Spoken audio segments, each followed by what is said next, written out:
Hey guys, in this video, we're going to take a look at how you can enable or disable incoming phone call notifications lock screen alert on the iPhone 15 series. First, let's go back to the home screen by swiping up at the bottom of the screen. On the home screen, tap on Settings. Then in Settings, go down and tap on the phone app. Next, tap on Notifications.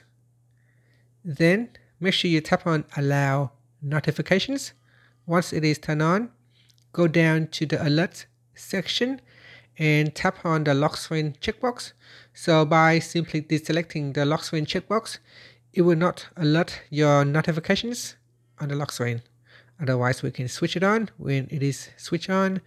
Then when you receive a missed call for incoming calls, it will notify you on the lock screen.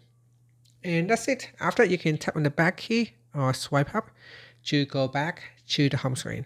Thank you for watching this video. Please like and subscribe to my channel for more videos.